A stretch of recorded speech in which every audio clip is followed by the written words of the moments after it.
एक ऐसा इंसान जिसके डांस स्टेप्स दुनिया कॉपी करती थी, जिसकी आवाज सुनते ही स्टेडियम्स चीखने लगते थे और जिसकी जिंदगी जितनी ग्लैमरस थी उतनी ही दर्दनाक भी। लेकिन सवाल यह है, क्या हमने कभी असल माइकल जैक्सन को जाना या हम सिर्फ उस सुपरस्टार को देखते रहे जो स्टेज की रोशनियों के पीछे छुप गया था। और अब सालों बाद उसकी जिंदगी पर बनी फिल्म माइकल फाइनली दुनिया के सामने आ चुकी है। और बिलीव मी, ये सिर्फ एक बायोपिक नहीं है, ये एक इमोशनल कॉन्सर्ट एक्सपीरियंस है।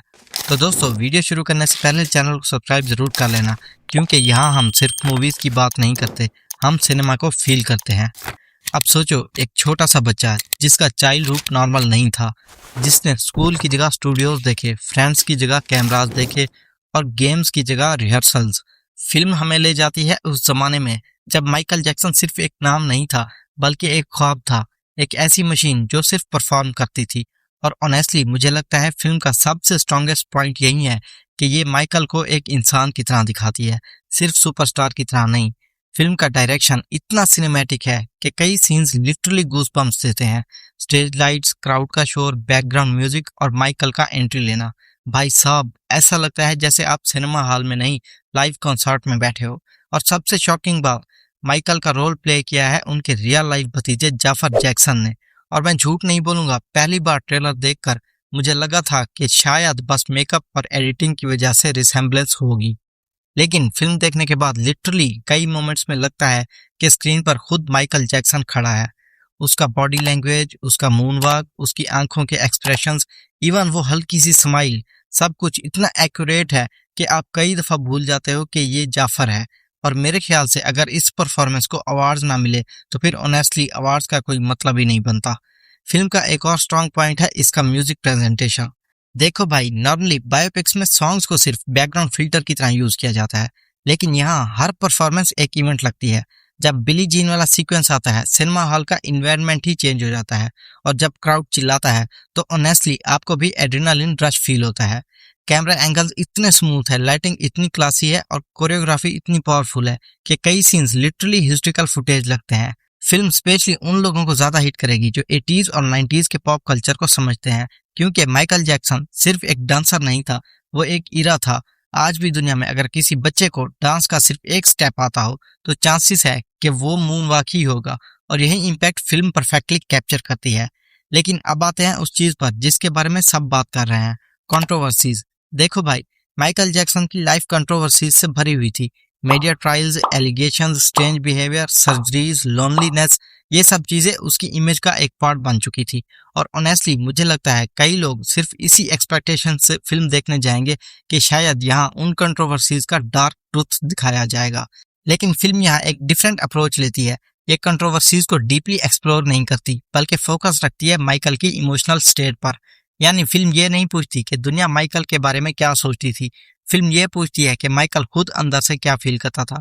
और मुझे लगता है यही रीजन है कि कई क्रिटिक्स को फिल्म पसंद आ रही है और कई लोग डिसअपॉइंटेड भी हो रहे हैं। क्योंकि अगर आप एक इन्वेस्टिगेटिव डॉक्यूमेंट्री एक्सपेक्ट कर रहे हो तो ये वो फिल्म नहीं है, ये एक इमोशनल ट्रिब्यूट है, एक ऐसी ट्रिब्यूट जो माइकल को सेलिब्रेट करती है। फिल्म में कई मोमेंट्स ऐसे हैं जहां आपको एक स्ट्रेंज सैडनेस फील होती है, स्पेशली वो सीन्स जहां माइकल क्राउड के बीच होते हुए भी अकेला लगता है। और शायद यही सुपरस्टारडम की सबसे खतरनाक साइड होती है। दुनिया आपको वर्शिप करती है लेकिन कोई आपको समझता नहीं। एक सीन में जब माइकल स्टेज परफॉर्मेंस के बाद क्वाइटली बैक स्टेज बैठा होता है, भाई साहब वो मोमेंट डायलॉग के बिना भी बहुत कुछ कह देता है।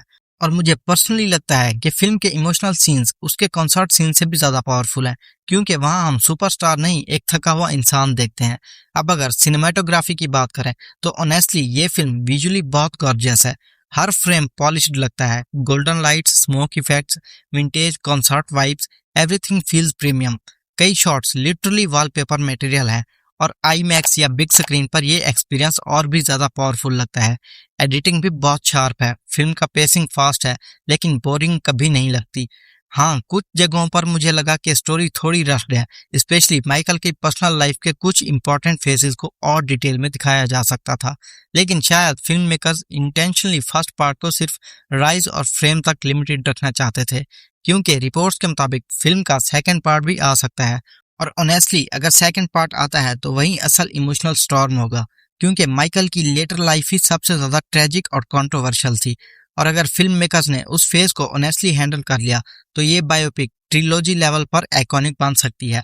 अब एक इम्पॉर्टेंट सवाल, क्या ये फिल्म सबको पसंद आएगी? मेरे ख्याल से नहीं। अगर आप डीप फैक्चुअल स्टोरी टेलिंग चाहते हो, हर कंट्रोवर्सी का ब्रेकडाउन चाहते हो और एक कंप्लीट टाइमलाइन एक्सपीरियंस एक्सपेक्ट कर रहे हो तो शायद आपको डॉक्यूमेंट्री फॉर्मेट ज़्यादा सेटिस्फाई करे। लेकिन अगर आप सिनेमा फील करना चाहते हो, म्यूजिक की एनर्जी एक्सपीरियंस करना चाहते हो और माइकल जैक्सन का ऑरा को बिग स्क्रीन पर देखना चाहते हो तो बिलीव मी ये फिल्म वर्थ वॉचिंग है। क्योंकि कुछ मूवीज सिर्फ स्टोरी नहीं सुनाती, वो एक फीलिंग क्रिएट करती है और माइकल एग्जैक्टली वही करती है। ये फिल्म आपको रिमाइंड करवाती है कि दुनिया में स्टार्स बहुत है, लेजेंड्स भी बहुत है, लेकिन माइकल जैक्सन जैसा आइकॉन शायद दोबारा कभी पैदा नहीं होगा।